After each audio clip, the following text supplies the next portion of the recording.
Example 3a, we're going to sketch the graph of h of x, which is the f plus g of x graph.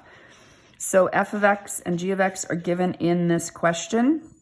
So f of x is going to be equal to, f of x plus g of x is going to be equal to h of x. So I just like to write that above the table that I've already drawn for us here.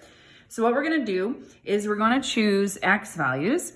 We're going to find the corresponding y value for f of x, the corresponding y value for g of x, and we're going to add those to get the h of x values. So I'm just going to work my way down the graph here.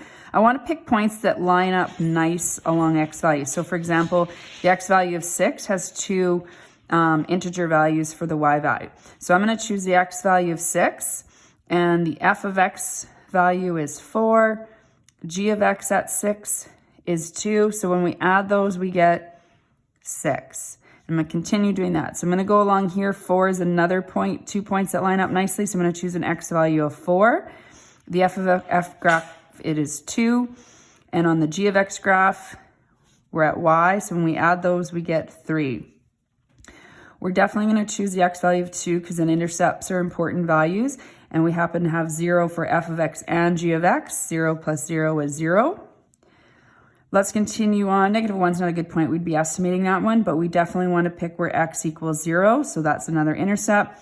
Our f of x graph is at negative 2. My g of x graph is at negative 1. So when we add these, we get negative 3. And we'll just at least pick one more so we've got some more points, excuse me, on this side of the y-axis. So at x equals negative 2 is a good point. So when I go to my f of x graph, that's at negative 4. My g of x graph, it's at negative 2. So when I add those, I'm going to get negative 6. So now what I'm going to do is I'm going to plot when x is 6, what's the y value on g of x? So you're going to plot the x value in the first column and the y value of your last column. So when we look at this, we have 6 and 6. So we're going to plot 6 and 6 way up here. 4 and 3. 2 and 0. 0 and negative 3,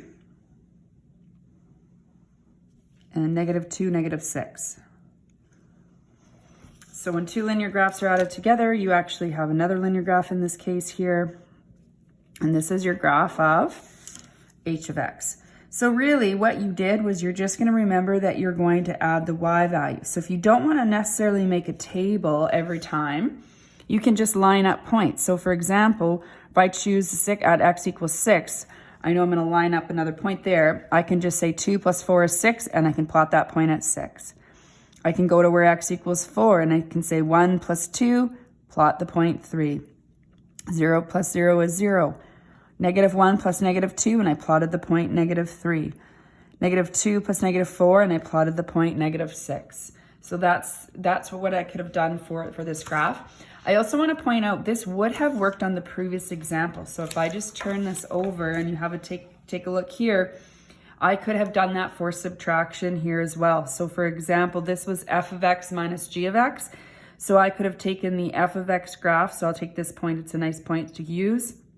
And I could have taken f of x, so 2 minus 3, and that makes negative 1, and that's the point that we plotted here. I still would have had to try and estimate these points and that, but that strategy still works on that graph as well.